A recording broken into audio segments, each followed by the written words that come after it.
Hello, everyone, and welcome. I'm excited to have you here today. We're starting our journey into business ethics with Chapter 8, titled Ethics and the Employee. In this session, we'll explore the important responsibilities and rights that employees have in the workplace. We'll also look at some real-life examples to bring these concepts to life. So, let's dive in and see how ethics play a crucial role in our everyday work environments. Now, let's talk about why ethics really matter at work. Essentially, ethics is about how we treat others, our colleagues, clients, and everyone we interact with in the workplace. When a company demonstrates ethical behavior, like respecting and valuing its staff, it often sees better performance overall. People feel more motivated and committed when they know they're working in a fair and respectful environment. On the other hand, unethical actions, such as dishonesty or unfair treatment, can seriously damage that trust.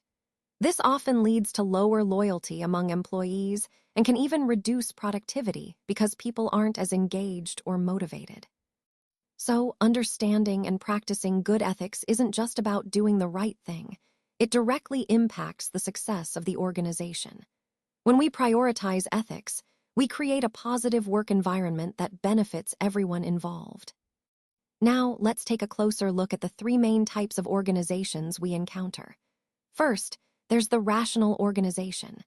Think of companies like the military or certain manufacturing firms where rules, policies, and structured processes are absolutely crucial. The focus here is on order, efficiency, and clear hierarchies. These organizations thrive on stability and predictable operations. Next, we have the political type. These are organizations where power dynamics and influence play a big role. Large corporations with many departments often fall into this category, where office politics and informal networks can significantly impact decision-making. It's about navigating power struggles and alliances to achieve goals. Finally, there's the caring organization. These are usually nonprofits, healthcare providers, or social service agencies. Their primary focus is on people, whether that's clients, patients, or the community. The emphasis here is on compassion, support, and creating a positive environment for those they serve. Understanding these types helps us see how different organizations operate based on their core priorities. Recognizing which type you're dealing with can also inform how you approach leadership, communication, and change within that organization. Ultimately, it ties back to our overall theme of understanding organizational dynamics and how to work effectively within them. Now, let's talk about conflicts of interest. Essentially, this happens when someone's personal interests start to influence their work decisions. It might sound straightforward, but it can really affect fairness and integrity within an organization. For example, imagine a manager who hires a relative without following a proper, fair process. That's a clear case of conflict of interest because personal relationships are impacting professional judgment. Recognizing these situations is crucial because they can undermine trust and transparency. Throughout this presentation, we're emphasizing the importance of maintaining objectivity and fairness in every decision. Avoiding conflicts of interest helps ensure that everyone is treated equally and that organizational integrity remains intact. Now let's talk about gifts and ethics. Not all gifts are inherently bad or unethical, but it's really important to consider a few key factors. First, ask yourself, is the gift expensive?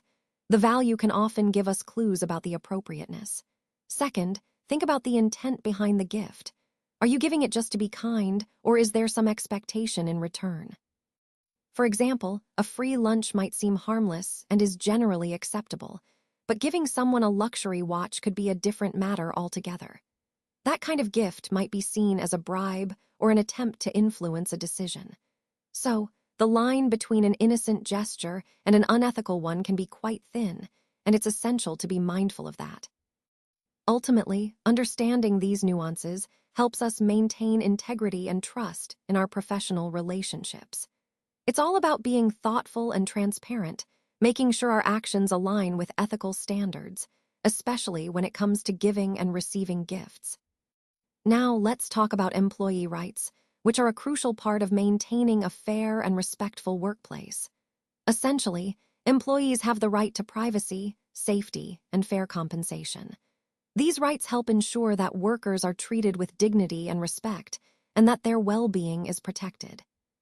For example, when it comes to monitoring emails or internet use, it's important to note that such monitoring is only acceptable if employees have been informed beforehand. Transparency is key here. Employees should know what's being monitored and why. In Malaysia, the Personal Data Protection Act, or PDPA, plays a vital role in safeguarding personal data. It sets clear rules on how organizations should handle and protect employees' personal information, ensuring their privacy is respected. So, tying this all together, understanding employee rights isn't just about compliance. It's about fostering trust and a positive work environment where everyone feels secure and valued. Now, let's talk about whistleblowing. Essentially, this is about reporting any wrong actions or unethical behavior that might be happening inside or even outside of the company. It's an important way to maintain integrity and transparency. And in Malaysia, we have legal protections in place through the Whistleblower Act of 2010, which is designed to safeguard those who come forward. This means you can report misconduct without fear of retaliation. For example, if you notice misuse of company funds, whistleblowing gives you a formal and protected way to raise that concern. Overall, whistleblowing is a vital part of ethical business practices, helping us uphold trust and accountability within our organization and the wider community. Now, let's talk about the importance of fair pay and safe work environments. Fair pay means providing workers with enough to cover their basic needs, like food, housing, and healthcare. It also means that pay should be comparable to others doing similar jobs in the same area, ensuring fairness and equity. When workers are paid fairly, they're more motivated and feel valued, which benefits everyone. Next, a safe workplace is essential. It's about eliminating avoidable risks that could lead to injuries or accidents. For example, in construction, wearing proper safety gear like helmets, harnesses, and protective boots isn't just a good idea. It's a critical safety measure. Such precautions help prevent serious injuries and create an environment where workers can focus on their tasks without unnecessary hazards. Overall, fair pay and safe workplaces are fundamental to building trust and respect between employers and employees. They're key pillars of ethical, effective work environments, and they tie directly into our broader goal of promoting dignity and well-being at work. Now, let's take a closer look at the difference between the caring and control models in leadership. The caring model is all about treating people as individuals, recognizing that everyone has their own needs and circumstances. For example, offering mental health days or flexible work hours shows that we value their well-being beyond just productivity. It's about fostering trust and understanding. On the other hand, the control model relies on strict rules and rigid policies, fixed hours, no exceptions, and little room for personal circumstances. While structure is important, over-reliance on control can sometimes create a feeling of distrust and stifle autonomy. Connecting this to our overall theme, it's clear that adopting a caring approach not only supports our team's well-being, but also encourages engagement and loyalty. Ultimately, leadership that combines care with clear boundaries creates a healthier, more productive environment. And here we are at the final slide, the wrap-up. I want to emphasize that ethics really touch every aspect of our work lives: trust, performance, fairness. All these elements depend heavily on ethical behavior. When we act ethically, we build trust with colleagues and clients, which in turn boosts overall performance. Fairness ensures everyone feels valued and respected, creating a positive work environment. Now ask yourself, what kind of ethical model does your workplace follow? Is it a rule-based approach, a values-driven culture, or perhaps a combination of both? Understanding the framework your organization employs can help you navigate ethical dilemmas more confidently.